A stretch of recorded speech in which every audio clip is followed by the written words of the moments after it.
Hari ini fitnah soal ijazah, besok mungkin fitnah soal keluarga, soal agama, bahkan soal kesetiaan pada bangsa. Bangsa ini harus belajar satu hal. Kebenaran tidak lahir dari keramaian yang gaduh. Kebenaran lahir dari keberanian untuk mempertanggungjawabkan ucapan di tempat yang benar. Forum hukum ada bukan untuk hiasan. Ia adalah panggung tertinggi peradaban. Disitulah logika diuji, bukti diperiksa, dan kehormatan dipertaruhkan. Tapi sayangnya, sebagian pihak lebih memilih jalanan. Mengapa? Karena di sana mereka tidak perlu bukti. Cukup mikrofon dan amarah, lalu publik digiring untuk percaya. Itu sebabnya Jokowi tidak meladeni. Karena meladeni bukan berarti melayani fitnah. Meladeni artinya menjaga marwah. Dan marwah tidak bisa dijaga dengan membalas caci maki. Ia dijaga dengan membiarkan sistem hukum bekerja. Biarkan pengadilan jadi hakim, bukan massa yang mengamuk karena dibakar narasi palsu. Mereka bilang Jokowi takut? Tidak. Jokowi sedang memberi pelajaran bahwa kekuasaan sejati bukan terletak pada seberapa lantang suara, tapi seberapa tenang menghadapi badai fitnah. Ia memilih tidak bicara panjang karena kebenaran tidak butuh klarifikasi yang bertele-tele. Yang ia butuhkan hanya satu, proses hukum yang adil dan terbuka. Mari kita jujur, banyak dari kita terlalu mudah percaya. Video potongan, headline bombastis, lalu kita bersorak seperti penonton sepak bola. Tapi ini bukan pertandingan hiburan. Ini soal martabat manusia, soal nama baik, soal sejarah hidup yang dipertaruhkan. Jangan sampai bangsa ini jadi bangsa yang mabuk kebisingan. Bangsa yang selalu lapar akan drama, tapi malas mencerna fakta. Bangsa yang lebih senang menghukum di medsos ketimbang bersabar mengikuti proses hukum. Jokowi dengan diamnya justru sedang menampar kita semua.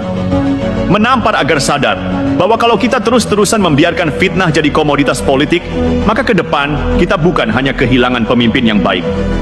Kita akan kehilangan arah. Kita akan kehilangan kepercayaan publik pada sistem, pada kebenaran, pada keadilan. Dan kalau itu yang terjadi, siapa yang akan kita salahkan? Dalam dunia yang makin gaduh, diam adalah seni. Tapi bukan sembarang diam. Diam Jokowi bukan tanda lemah, bukan tanda takut, apalagi kalah. Diam Jokowi adalah statement. Sebuah pesan yang lebih nyaring dari ribuan spanduk, lebih tegas dari orasi pinggir jalan. Jokowi sedang mengajari kita bahwa tidak semua hal layak ditanggapi. Tidak semua tuduhan pantas mendapat panggung. Karena kalau semua kebohongan harus ditanggapi satu persatu, kapan kita punya waktu membangun negeri? Disinilah publik harus belajar membedakan mana pemimpin, mana penghasut. Pemimpin tidak sibuk membela diri di hadapan teriakan. Pemimpin sibuk membela kebenaran dengan cara yang bermartabat.